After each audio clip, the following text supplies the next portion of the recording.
ہمارے ایک سبسکرائبر غلام محی الدین نے سوال کیا کہ سفر میں کیسے نماز پڑھیں اور شرعی سفر کتنا ہے۔ آئیے قرآن و حدیث سے اس کا جواب لیتے ہیں۔ رب کائنات قرآن پاک میں ارشاد فرماتا ہے وَإِذَا ضَرَبْتُمْ فِي الْأَرْضِ کہ جب تم زمین پر سفر کرو فَلَيْسَ عَلَيْكُمْ جُنَاحٌ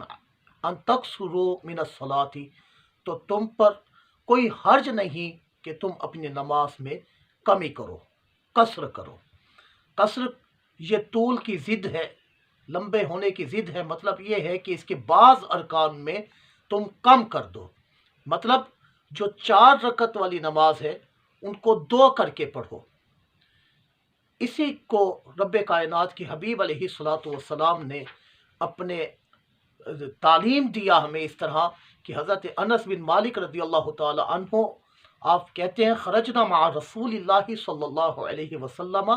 کہ ہم اللہ کے رسول علیہ الصلوۃ والسلام کے ساتھ گئے من المدینہ الی مکہ تا مدینہ سے مکہ کی طرف، تو آپ صلی اللہ علیہ وسلم نے فصلی رکعتین 2 رکعتیں پڑھیں، اور حتی رجع یہاں تک کہ وہاں سے لوٹ آئے۔ مطلب یہ ہے کہ جب انسان سفر میں ہوتا ہے تو اس کے اوپر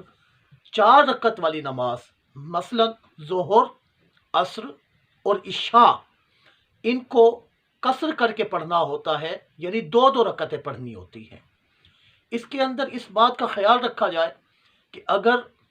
امام مقیم ہے تو امام کے پیچھے جب نماز پڑھی جائے گی تو 4 ہی پڑھیں گے۔ البتہ اگر امام مسافر ہو یا مسافر وہ تنہا نماز پڑھ رہا ہو تو اس صورت میں مسافر 2 رکعتیں پڑھے گا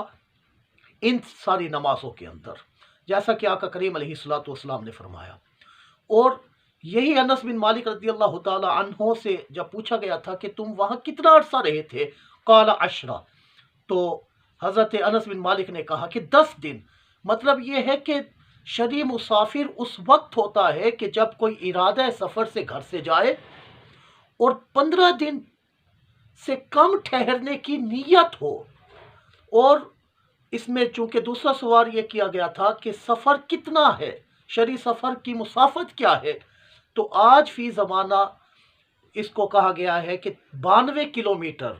کے سفر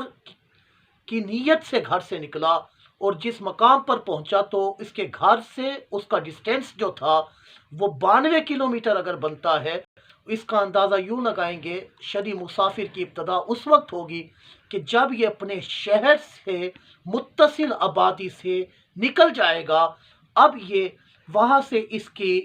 شرعی سفر کی مسافت کو انکلوڈ کیا جائے گا، جمع کیا جائے گا، اور جہاں پہنچ رہا ہے وہاں تک اب دیکھا جائے گا کہ اگر 92 کلومیٹر بنتی ہے تو اب یہ 4 رکعت والی نمازیں 2 کر کے پڑھے گا، بشرط یہ کہ اکیلا پڑھ رہا ہو یا پھر مسافر امام کے پیچھے نماز ادا کر رہا ہو۔ البتہ مقیم کے پیچھے 4 ہی پڑھے گا، اور سنتوں کے اندر،